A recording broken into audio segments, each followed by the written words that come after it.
So we've looked at 40mm lenses and we've looked at 28. So I'm going to go and talk about 21s and 24. Now, these are really important sort of focal lengths for filmmakers, especially, but for photography, they're really interesting.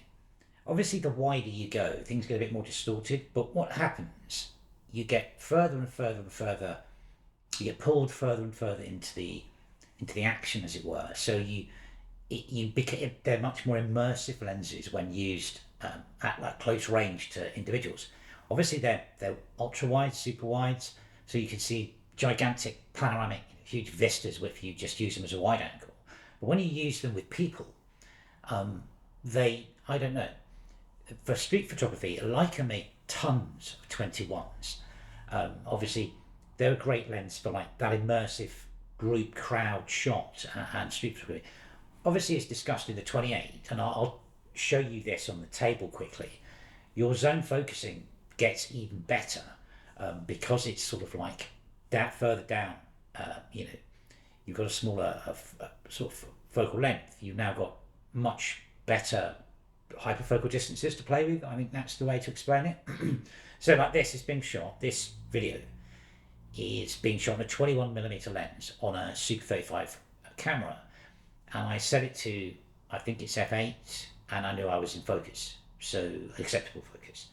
So I mean, all of a sudden it might actually be f5.6, but it's sort of like you've got much more acceptable focus, sort of that zone hyperfocal distance, which is like half the distance of the camera, critical focus point, and then to infinity, whatever, to get your shot in focus.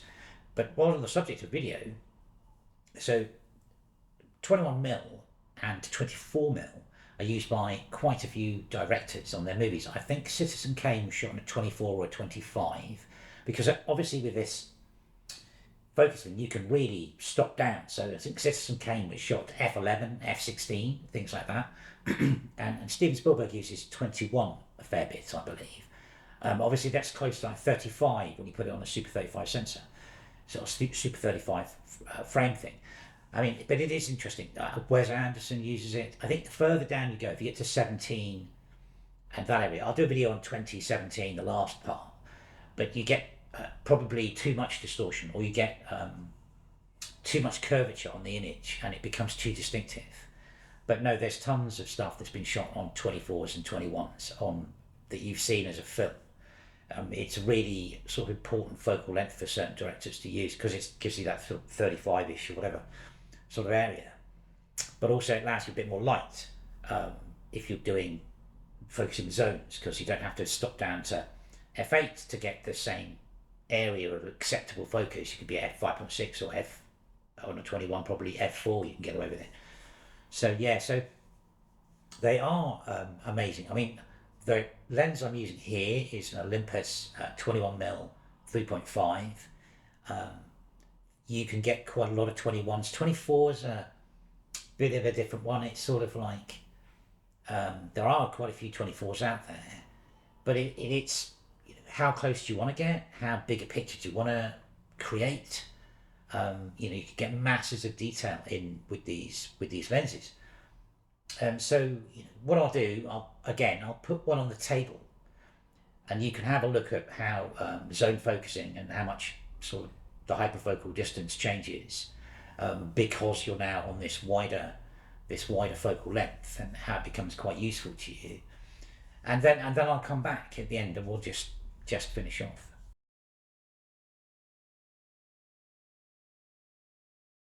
Okay, so I've got a Tamron Adaptal 2 24mm lens.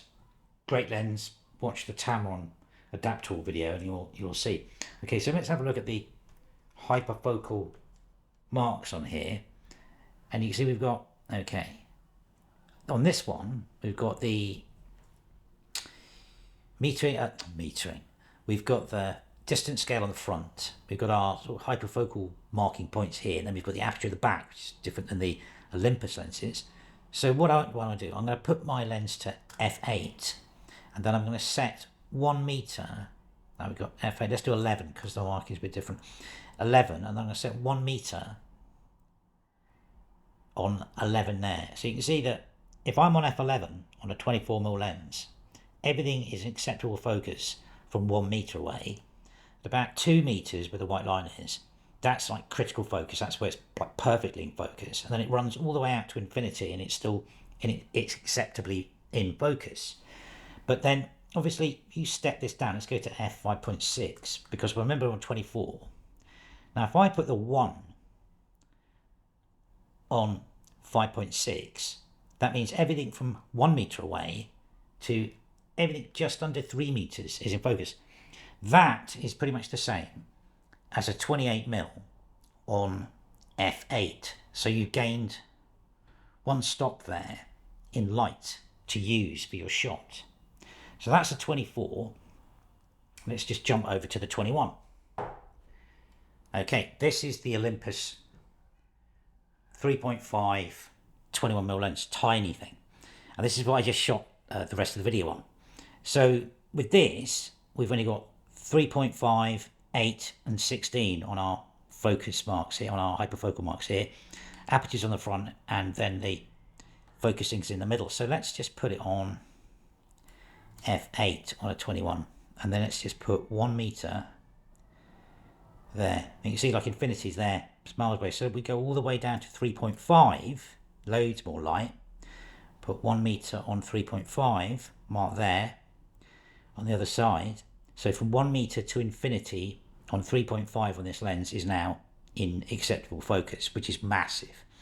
Which means if you've got a reasonable day, you could just snap away, and anything over 3 feet away will be in focus for you, acceptable focus. And some point there, I think it's about 2 meters, 2 or 3 meters out there on the red line, will be critical focus, but everything's going to be in. So now you can put it on 3.5 on this camera, set it to 1 meter, set it to here, and now you've got like literally a point and shoot camera all day.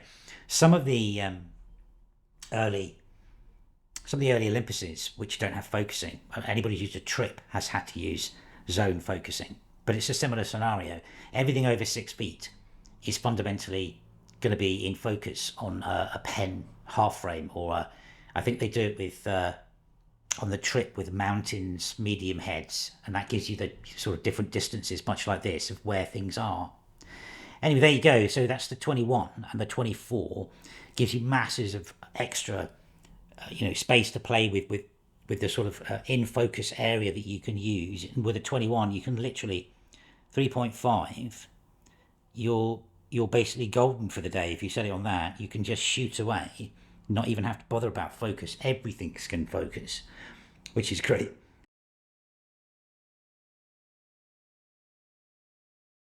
So there you go. You can see that 21 and 24 give you a lot more room to maneuver, more than a 28 with the zone focusing part.